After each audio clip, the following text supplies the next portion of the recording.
everyone, and welcome. Today, we're diving deep into one of the most powerful and sometimes controversial events in the crypto world, the blockchain fork. It's that moment when one digital road can literally split into two, and understanding how and why that happens is absolutely key to grasping where this tech is headed. Welcome to CodeAccessHub. This is the place where we do our best to make all this complicated tech stuff feel a little more accessible. Now, this topic is a big one, so we're actually splitting it into a two-part series. In this first part, we're going to lay down all the fundamentals.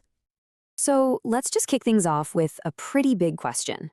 What actually happens when the very people building, securing, and using a cryptocurrency have a massive disagreement about its future? Well, the answer, a lot of the time, is a fork. Okay, so before we can really understand a fork, we first have to get a handle on the rules that a blockchain plays by. You can think of it like the constitution for the entire network. You see, every single blockchain runs on something called a protocol. This is basically the rulebook. It's the set of instructions that every computer or node on the network agrees to follow. It dictates everything: how transactions get checked, how new blocks get made. It's what keeps everyone on the same page. So, a fork, well, in the simplest terms, it's a change to that rulebook. It's when the blockchain literally hits a fork in the road. The single path forward splits, and suddenly you've got two different versions of the blockchain's history moving ahead from that exact point. Now, here's where it gets interesting. Not all forks are the same. They generally fall into two big categories: hard forks and soft forks. And trust me, the difference between them is a really, really big deal. All right, let's break this down. A soft fork is kind of like a software update on your phone. It adds new rules or features, but it's backward compatible, which means the old software can still talk to the new software. It's just an upgrade. A hard fork, though, that's a whole different animal. It's a radical change that is not backward compatible. This forces a permanent divorce, creating two totally separate blockchains and usually two separate cryptocurrencies. So this leads to the obvious question: why on earth would a community do this? Why would they intentionally split their own network? It sounds kind of crazy, right?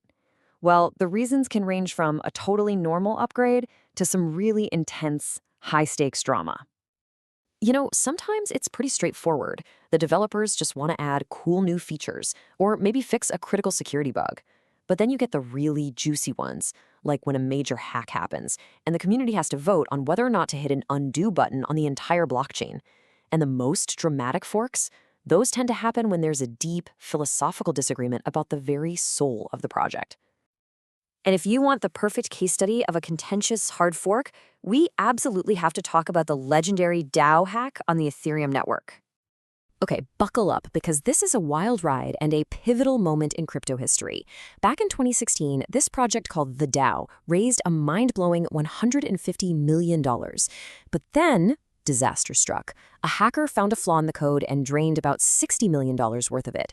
The Ethereum community was stuck with an impossible choice: let the thief get away with it or break their own code is law principle and intervene. Well, they chose to intervene. They executed a hard fork that essentially rewound the clock to before the hack, giving everyone their money back.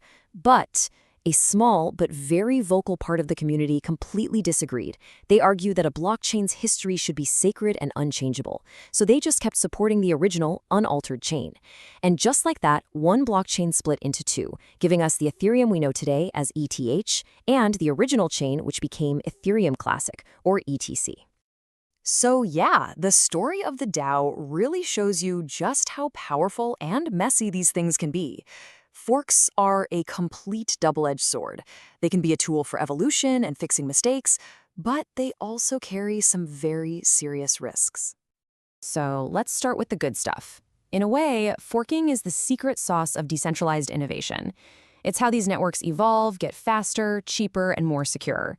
It's the ultimate governance tool, allowing different groups to say, you know what, we're going to do it our way without needing anyone's permission. But, and this is a big but, that power comes with some real dangers. A nasty fork can tear a community right down the middle. By splitting the network's computing power, it can actually make both of the new chains weaker and more vulnerable to attack. And then there are technical nightmares like so-called replay attacks, where a transaction on one chain gets maliciously copied on the other. For the average user, it can just be incredibly confusing and even risky for your funds. Okay, so let's bring all this back to you. This is the part that really matters. What should you do when you hear a fork is on the horizon? How do you protect yourself and your crypto? All right, number one, and I cannot stress this enough, do your own research. Understand what the fork is actually about. Number two, and this is a golden rule for all of crypto, secure your keys. Your 12-word secret phrase, it's for your eyes only. Never, ever, ever share it with anyone. Number three, be on high alert for scams. Forks are like Christmas for con artists. They'll pop up promising you free coins to try and steal your keys. And finally, number four, if you do decide to claim coins on a new chain, only use wallets and platforms that you trust 100%. Your security is in your hands. Whew, okay, that was a lot, but hopefully that helps clear things up. If you want to keep digging deeper into this kind of stuff, we've got a ton more free resources and videos just like this one over on our YouTube channel, CodeAccessHub. And hey, if you found this valuable, do us a huge favor. Like, share, and smash that subscribe button so you don't miss part 2. We're going to dive into more famous forks, like the one that created Bitcoin Cash, and talk about their lasting impact. Remember, at CodeAccessHub, our mission is simple: access, learn.